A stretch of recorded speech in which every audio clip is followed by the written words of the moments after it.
আসসালামু আলাইকুম, স্বাগতম লোপারা মর্নিং মার্কেটে। এই যে আমার ভগ্নপতি বাজার করে একদম করে ফেলেছে। আজকে যেহেতু রোজার আগের দিন, আগামীকাল থেকে সম্ভবত রোজা, আমি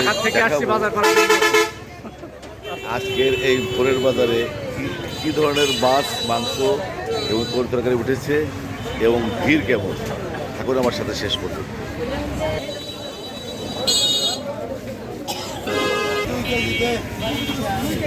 আজকের ভোরের বাজারে মাংসের দাম জানবো।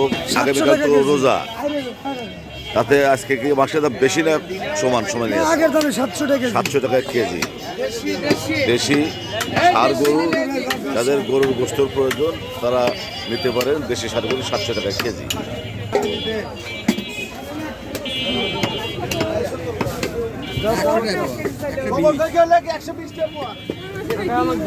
প্রচুর মাছের আমদানি আমাদের ভোরের বাজারে। আজকে প্রচুর মাছের আমদানি, যেমন আমদানি তেমন করে ক্রেতাও বেশি।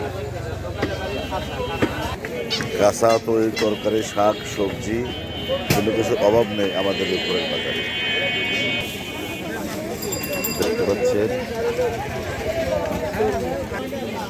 বন্ধুরা, যেহেতু আগামীকাল রোজা, সেহেতু আজকের দিনে কাঁচা তরকারির দাম বেড়েছে না কমেছে একটু জানবো।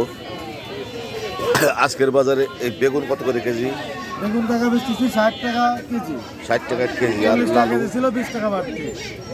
এই যে হট আইটেম কাঁচামরিচ, কাঁচামরিচ হলো 120 টাকা কেজি, 140 টাকা কেজি। তো মোটামুটি কাঁচামরিচ স্থিতিশীল আছে, কিন্তু আরেকটা জিনিস হচ্ছে পেঁয়াজের দাম। পেঁয়াজের দাম 60 টাকা কেজি, 40 টাকা কেজি পেঁয়াজ, 60 টাকা কেজি হয়ে গেছে।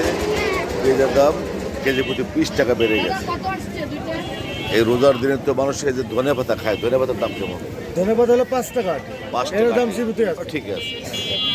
আর এই যে খিরাই, কিনা হলো 60 টাকা কেজি। 60 টাকা কেজি। টমেটো টমেটো হলো 34 টাকা কেজি। 30 টাকা কেজি। মোটামুটি জানার চেষ্টা করছি রোজার আগের দিন কাঁচা তৈরি তরকারির দাম কেমন। মনে হচ্ছে মোটামুটি সামঞ্জস্যের ভিতরে আছে।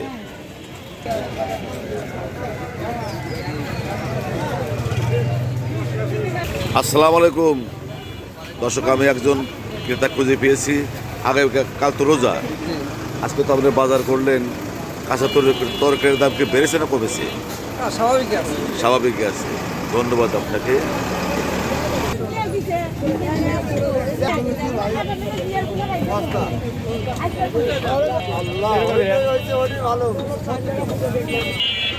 মুঠোফোনে ধারণ করে দেখানোর চেষ্টা করলাম আজকের বাজারের তরকারির দাম কেমন। এখন সাথে থাকার জন্য ধন্যবাদ।